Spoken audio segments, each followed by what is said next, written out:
Hey everyone, welcome back to another episode of All in the Name of Growth. I'm really excited to be here today, excited to have you with, and I am especially excited to be able to have Terre Short on today. She is the author of The Words We Choose, which is a really great book, and we'll get into that a little bit more in a minute. She's also the founder of the Thriving Leader Collaborative and a leadership coach. So she has lots of wisdom and expertise to be able to share with us today. So Terre, thank you so much for jumping on. Oh, I'm so pleased to be here. I can't wait to dive into this topic. It's dear to my heart. Me too.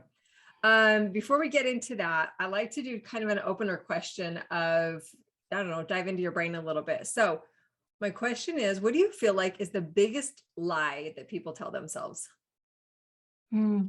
As a word person, I think they tell themselves, I can't do this, or I can't do that. And the reality is, for as long as you believe that, you're right. That is correct. You can't. For as long as you believe and you hold on to that, that's your truth. But the reality is you can.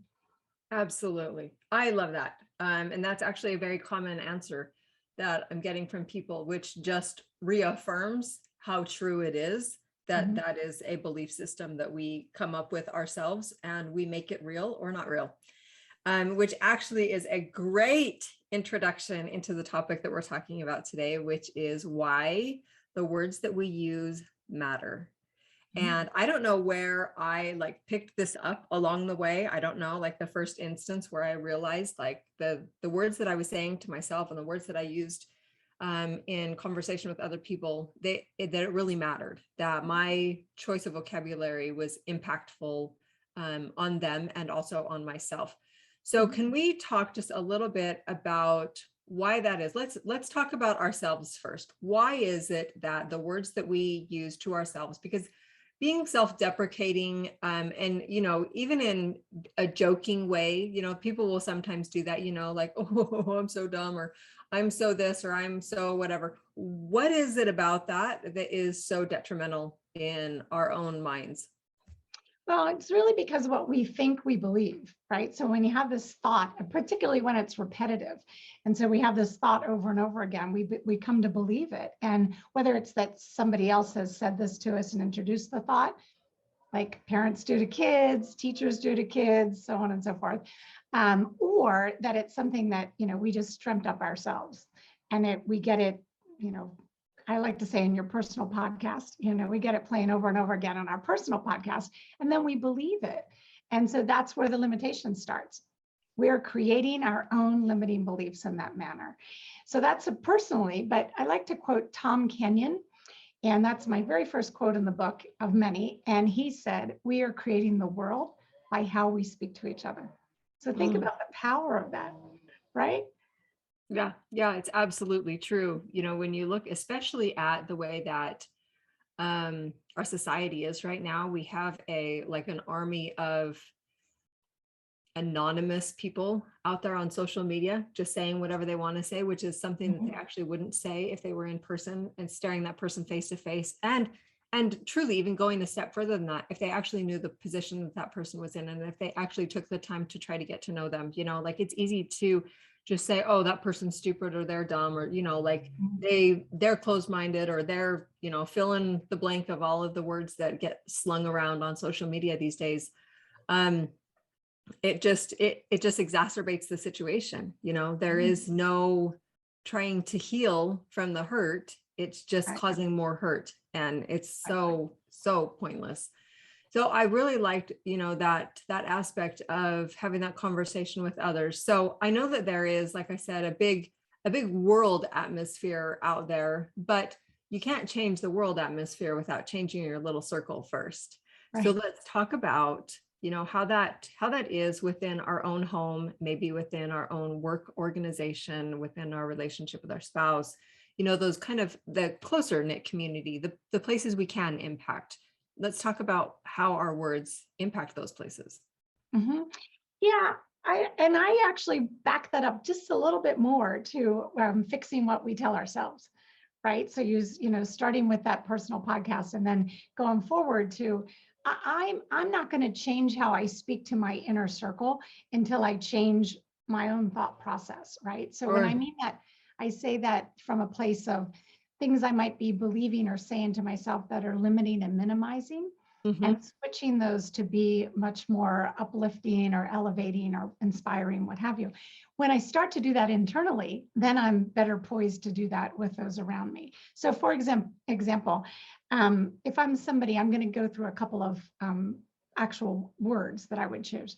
If I'm somebody who thinks about something that I might do, and then I go, but I'm really, this isn't the right time, but I don't really have the resources for that. And I'm somebody who offers myself that word, but a lot, I'm likely offering it to the people I'm closest to as well. I'm partially listening to them, and I'm swooping right in with but have you thought about how that might play out or what have you? So what I mean is that typically we recirculate and reuse those words that we hold on to. So the antidote to but is and. So we would switch that up and say, even if I didn't believe or even initially support what it is that you just said to me, let's say you're a family member, I'd still listen and say, and we'd have an opportunity to look at what additional resources would be needed instead of, but have you considered the resources and what would be? It's interesting how those word changes, and you did this last time when we were having our initial conversation. You had said, a couple of different, which we're going to get to in a minute, because I really want to highlight the one that really stood out to me last time. But it is interesting, even if you were objectionary to something, say your kid comes to you and says, I want to start a business rather than going to college, instead of saying, but have you thought of all of the circumstances or the repercussions that are going to come from that choice, instead saying, and you've considered the options, just put, I don't know, it just reframes it in a way that is way less like aggressive, but did you think about this?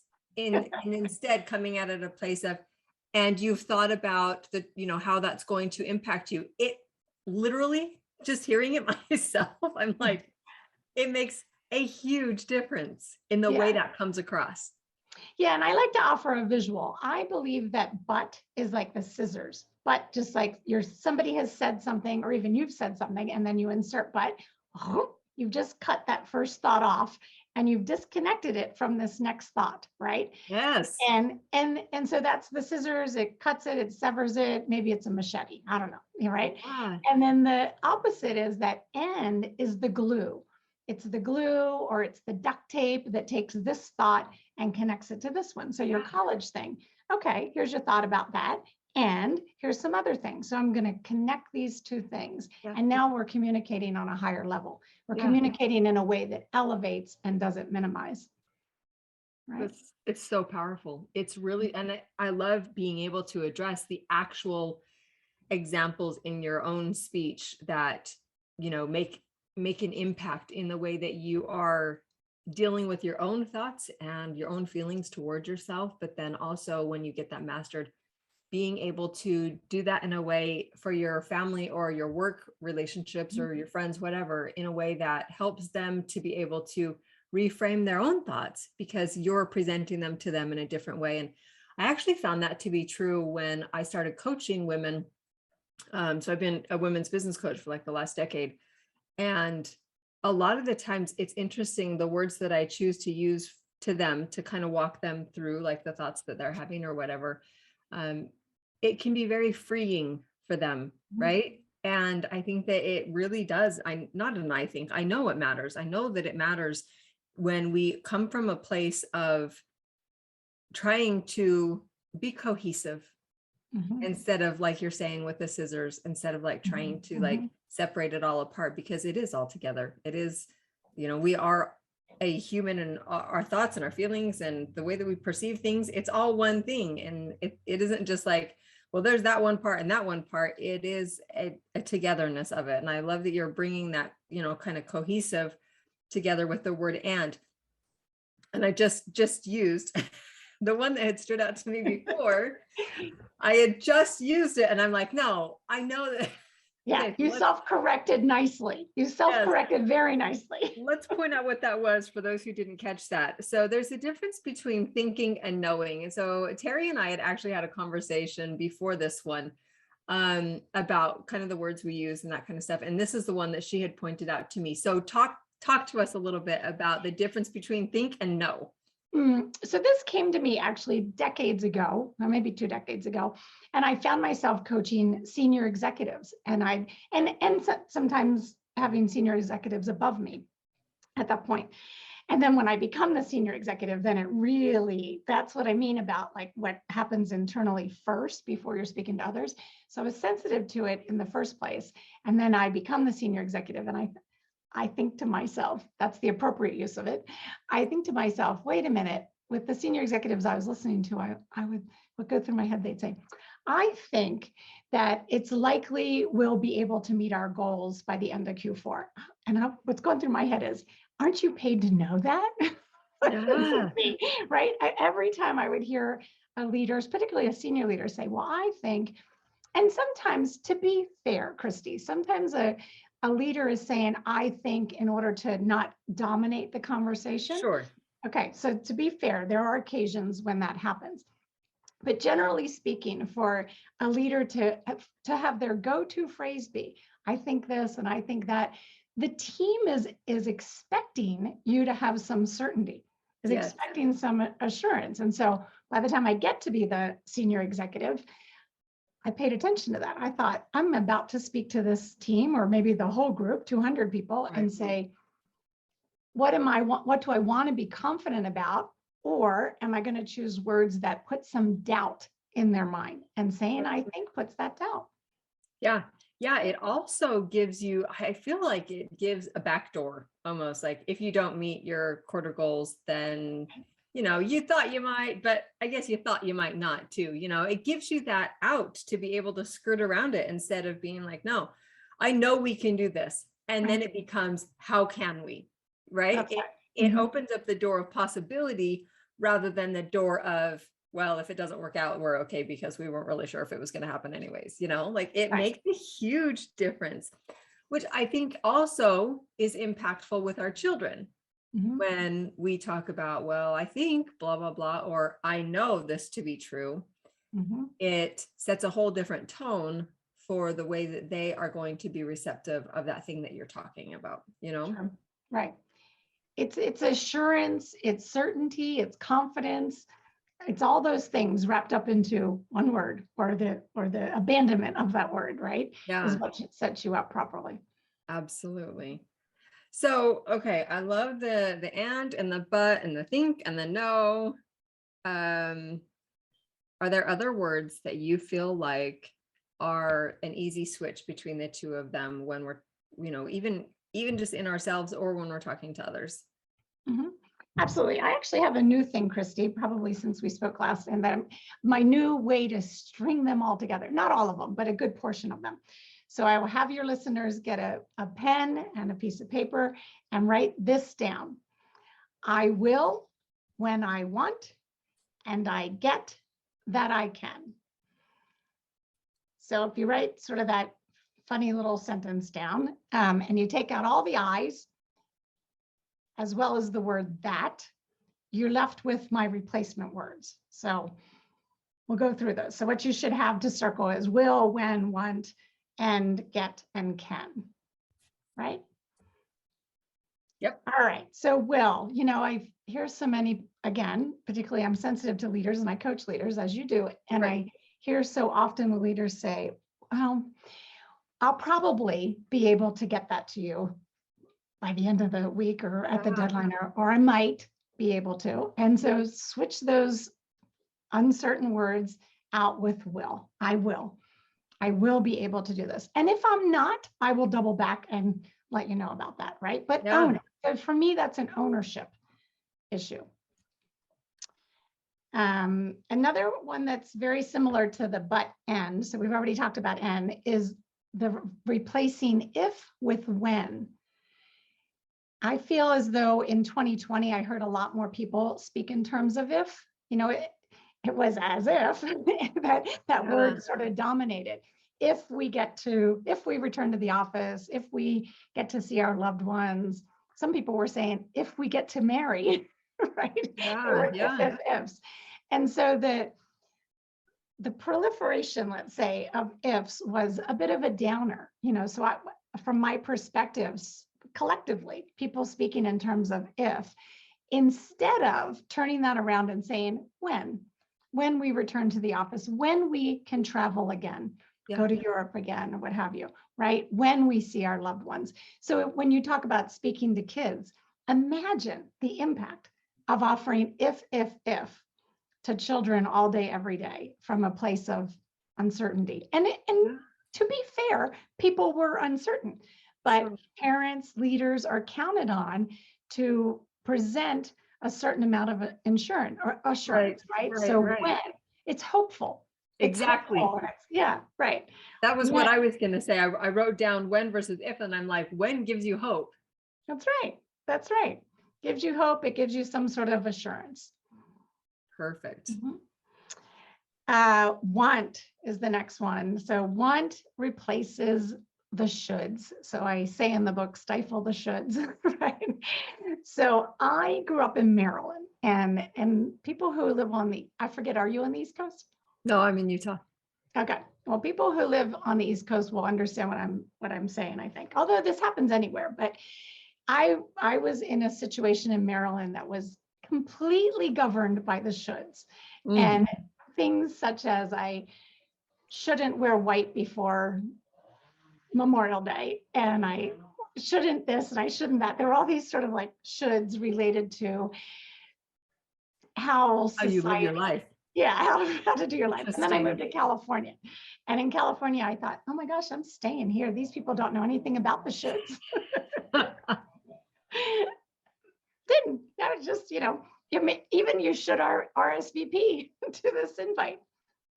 At least the people that I surrounded myself with. So I understood at a young age. I was in my early 20s. I thought, wait a minute, I've bought a bad deal here, or I believed in this and I bought into this, and I'm giving back this purchase. Right. I'm not gonna abide the shoulds anymore. And to be fair, I might have gone a little overboard in the opposite direction. Happens. Yeah, well, it does. There's a pendulum swing, right? When you're in an extreme, you tend to swing to the other side. And then when you realize you're there, then it's easier to find your kind of center point though anyway. So that's what life is about, right? It's about trying to figure out what that balance is between them. But yeah, that's really interesting. The shoulds that, yeah, I remember years and years ago, I had heard somebody saying that you should all over yourself. And like, it creates this environment that has you constantly trying to live up to an expectation that they, right, whoever they are, said we should fill in the blank, and gosh, life is hard enough without everybody else's expectations in your own life, right? That's right. And that's how that starts, even for kids when they eventually, are starting to branch out on their own. They're still going to have those shoulds playing in their head because my mother said I should, or what have you. And it's not helpful. It's not helpful. And it's, again, does not foster a sense of ownership. Yeah. In the workplace, it can create a we, they, or us, them culture. We should do this because the big boss expects it, instead of owning why this thing should actually be done. So use it in a sentence. Use want instead of should in a sentence to give kind of an illustration of what we're trying to achieve. We should change the look on the new brochure that we've just created, because I don't think that's going to fly with the senior leaders. I would say I want to take a look at whether or not we should change this, whether or not changing this would be beneficial, and who that might serve. And so I'm not going to do it because we should. I'm going to explore because I want to explore it. I want to be inclusive, let's say, or but the should sometimes, like when I thought about it, when you said they, whoever they are, sometimes there's a real they. Sometimes an owner is leaning on what senior leaders have said, and now they've translated that into what the team should or shouldn't do. Yeah. Without that ownership. it brings about like a sense of responsibility, when you use it in that way and you're talking about it in that sentence structure, instead of saying, we should blah, blah, blah, because somebody else, rather than saying, I want to do this because this is the reason. I want to look at, is it inclusive enough? Is it worded correctly? Is it, whatever. It isn't because somebody else is telling you have to do it. It's because of your own sense of responsibility. I think that especially in a workplace, that would be a huge thing that management would actually appreciate in their employees, instead of I'm doing it because you said I have to. Rather, I'm doing it because I see the need for it. That's exactly right. Well, that leads perfectly into the next one. The next one, as I did the sentence, was end, but we've already talked about that, replacing but. Yeah. So that leads to get, and that is, you just use this in the sentence yourself, with have to. So a lot of people live in the world of what they have to do on a daily basis. I have to go to work. I have to this, I have to that. To start with, the common one that I like to use that everybody can relate to, most everybody, is that I have to do the laundry on the weekend, or some sort of chore that one feels they have to do. And so let's just start with that one, because it helps sort of break it down a bit. The difference between saying I have to do the laundry and I get to do the laundry puts me in much more of a place of gratitude. And I've listened to several of your podcasts, and I know that's a huge theme, right? Yes. So I get to, because indeed I value clean clothing. I have some clothes to wash in the first place. I have detergent and a wash machine and running water and this and that. I get to do this. Yeah. Because it's something that I value and I have the capability of doing it. Whereas I have to do it implies a burden. I have to pick the kids up from school this afternoon. Yeah. Really? Or do I get to pick them up? Because 18 years goes in a flash, and this is a joy. It's so true. Yeah. When you had said that before you got to kind of the feeling, that was the thing that I had landed on too. The get to versus the have to brings about a gratefulness and a gratitude. You come at it from a gratitude perspective that, wow, how lucky you are that you get to pick the kids up from school, or how lucky you are that you get to cook a meal for your family, or that you get to do laundry, or which, is funny because I don't really enjoy doing laundry, but I can see how reframing those words can make it feel better. It just can. Instead of being like, oh my gosh, I have to do laundry today, that you say, I get to do laundry today, which means that you get to carve out a little bit of time for like self-care in taking care of yourself and making sure that you have the clothes that you want to wear, that you're prepared for your days and you're not scrambling. I have nothing to wear today, that it puts you in a place of empowerment rather than in a place of like almost like that slave mentality, right? Like that I have to do it kind of a thing. So, wow. Let's talk about it in the workplace. So certainly my biggest success story is a man named Mike Baxter. He was the CEO of Parkview Medical Center in Pueblo, Colorado. He's retired recently. Anyway, one day I had just a conversation with him about this idea of he had morale problems. When I first started coaching, he and his leaders at the system, they had a morale issue, let's just say. And so they weren't all pulling on the same rope for sure. And so I had this conversation about the weariness, let's say, of everybody, and the lack of clarity and direction and how we're going to pull this together. And I mentioned this concept of get to and have to. Mike didn't say much about it, but every time I showed up, I was speaking in front of the group and he would introduce me, he would talk about what we get to do. He just started weaving it in. Never said anything to anybody else, never even said anything to me initially about it. He just cocked his head, listened, okay. And so then he started doing it. And because he didn't tell anybody that they should do it, they just watched him and they started doing it. So for example, I would hear him say at the time, there was this new 24-hour rule about patients in the ER. And he said, it caused a big hoopla, but came from the regulatory body of the Joint Commission for Healthcare. And so they had to do it, but instead of saying they have to do it, he said, so we get to embrace this new regulation, which indeed allows us to keep our patients safe. And he started that way for everything. We get to do these things, and he tied it back to either a value or patient safety or patient care. And everybody took notice. They thought, well, that's a different perspective. And it single-handedly, by changing that, uplifted the entire organization. It was fantastic. It's wild how much, I mean, literally, how many words was that we covered? Like 6 words? Yeah. It is 5. It's well with, yeah. Oh, it is. Okay. We're getting to 6. Yeah. It is incredible how impactful those simple tweaks in your language, they can give you hope. They can give you a sense of responsibility, a sense of stewardship. They can give you a sense, like a coming from a level of gratitude rather than complaining. Like it's just amazing how, like, and those are easy tweaks, right? Everybody can do that. It's That's amazing. Right. Yeah, confidence. Those changes give you confidence. Yeah. That gets us to the last one, and I kind of brought it up with the intro question, and that's can, right? The difference between I can't and I can, and really hesitating before you're saying I can't anything, or so and so can't do anything, or telling a child that they can't do anything. Thinking about the value. So this is another thing that I think I hit pretty heavy in the book, is that what's the intention that you have before you say anything? So this has to happen in a nanosecond. What intention do you have in saying what you're about to say? So what intention do you have when you're going to offer up somebody can't do something? Or another way to look at it is, what purpose does it serve?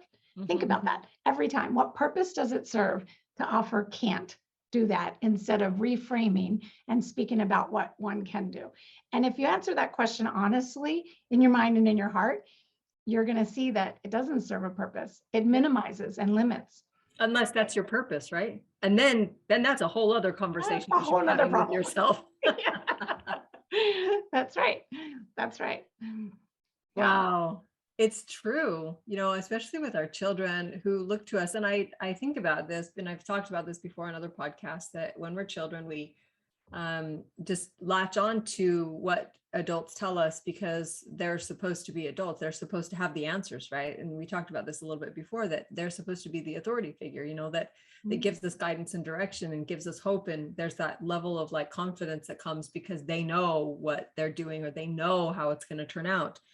And so as children, we go down this pathway believing that the things that they have told us are true, right? And so when we get to adulthood, we can sometimes, and sometimes not, sometimes people don't go back to revisit those things, but there's oftentimes, if you will take the time to go back and revisit those things, you will realize that being an adult now yourself, you don't have all your crap together. Which means that those adults back in your childhood, they didn't have all their crap together either. That's which right. Means that a lot of the things that they said to you, especially the things that were hurtful or demeaning or made you feel like less than, or that you couldn't succeed, or whatever, like all of the negative things that we can get from the people that we trusted to get us to adulthood, that those things were not true. And it's incredible if we are able to kind of dissect that and let that go and recognize that those adults didn't have it all together. And it gives us an opportunity then to look at ourselves and say, okay, what impact am I making on the world around me, on the people around me? How am I influencing them? And am I coming at it from a place of fear or empowerment, right? And so, like, for example, my husband, when he was growing up, he grew up in a very abusive home, very mentally and physically abusive. And he was the oldest of 6 kids, so he got the brunt of all of it. And it's interesting because when we got married, he was very fear-based, right? Like, he was very afraid that the people that he loved the most, which was me, and then our children, when they came, that they would somehow be taken away from him, because that's all he ever wanted, was a functional family of his own. Right. And so he definitely came from a fear-based kind of mentality. And my growing up, my mom divorced my dad when I was very young. And so it was her and her trying to figure it out, right? 3 kids on her own, working 3 jobs at a time.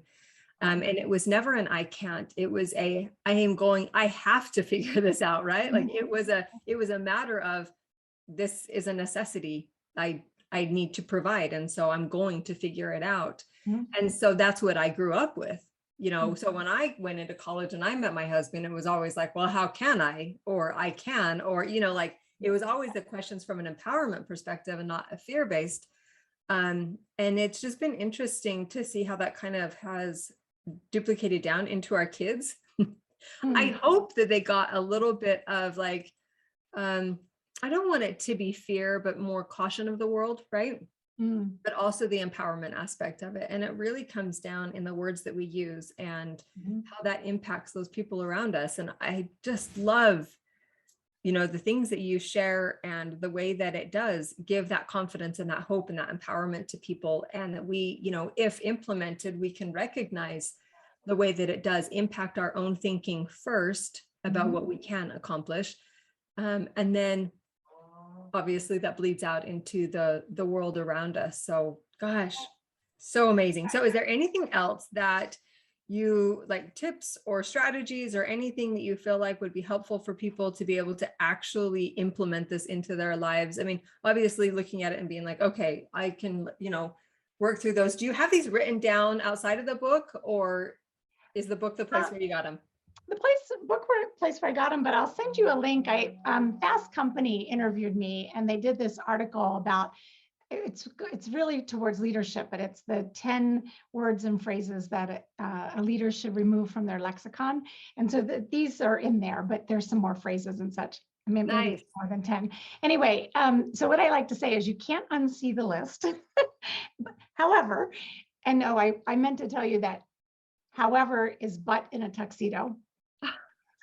So you can't unsee the list. However, However, or and it's appropriate to really think about what you do. So don't try to change them all. yeah, My tip is, I'll send you the link for that sure. in case you can use that. Yeah.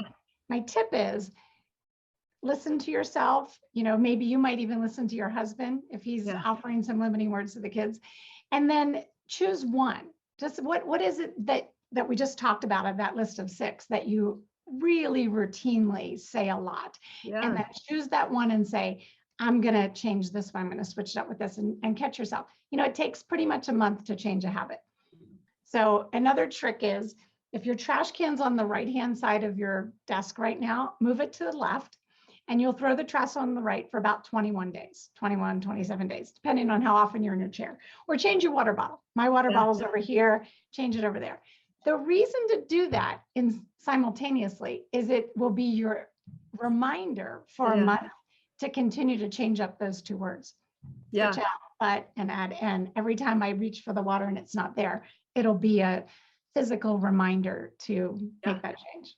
Well, I really like the simplicity of what you just said in the choosing just one, because Mhm. literally there's been a handful of times since our previous conversation that I went to say, I think, and I'm like, no, I am dumbing this down because it isn't just an I think. Like, I know this to be true. Right. And it comes with way more force, like not force in a bad way, but more like emphasis of like, this is true. And it sinks in better for those who are listening because it's Sure. being said with confidence rather than, well, for me, I think that blah, blah, blah, instead of being like, for me, I know that this has been true in my life and here's why, it just puts you in a position of being able to stand more from a place of authority rather than a place of, I don't know, maybe, like that. Yeah. Yeah. Yeah. And some people string those all together. I think maybe we'll probably be able to meet by the end of next week. I literally hear leaders say that, and I just go, ha. Just remove one of them and we're better. Apparently we're not meeting. That's right. All I heard was that you just wrote that down in pencil, which is easy to remove. That's funny. That's right. Funny. Yeah, no, I think that definitely just picking one to work on first is a really good thing. So let me go back through that list really quick so people can kind of wrap their head around it, because we went through it, piece by piece, but so it's will, I will versus like possibly or I might, when versus if, want versus should, and versus but, get versus have, Mhm. Can versus can't. Exactly. You got it. You I nailed it. love it. So simple, yet so incredibly powerful when implemented. Absolutely. Amazing. Amazing. Terry, thank you for coming on. I Oh, it's really been my appreciate your pleasure. wisdom. It's fun. We have more to conquer. So let's do it again sometime. Right? Yeah, yeah, that would be amazing. Yeah. I just have to say, and I for those that are listening, I know you've heard me say this before, but I really believe in coaching. I really believe in what coaches can do for people. And literally in this, like 30 minutes that we've been on this podcast, the 5 or 6 words that you've given to people can absolutely, it can be that defining moment in their life, right? Where they're headed down this path. And then all of a sudden they're like, I'm not doing this anymore. I can, and I will, right? It just puts them in a place of empowerment. And that's there's just so much value to being able to have somebody help guide you through that maze of life instead of hitting your head against that wall over and over and over. You're able to be like, I kind of liken it to, there's a wall in front of you and all you can see is this wall. And a coach is like, we can actually go around it if you would like. I mean, if you want to go through it, we can, but we can actually just sidestep it. That's what a coach does. And I'm just so grateful that you've taken your years of experience in the working world and your also recognition of what was happening around you and being like, hold on, that could have been said differently and it would have had a whole different meaning to it. And then writing a book and coaching people and doing something that matters for, our global community. So round of applause to you, high five for showing up and, making this change for people that is so incredibly powerful. Well, I appreciate that. And of course, I got there because I believed I could. I said I can write this book. So it's works for me too, right? Yeah. No, it does. It always comes from a place. It's ours to own first, right? That's right. And then it's ours to empower. That's right. Thank you. I love it. Awesome. Okay. Well, Terry, thank you so much. We will catch up with you later. All right. Thank you.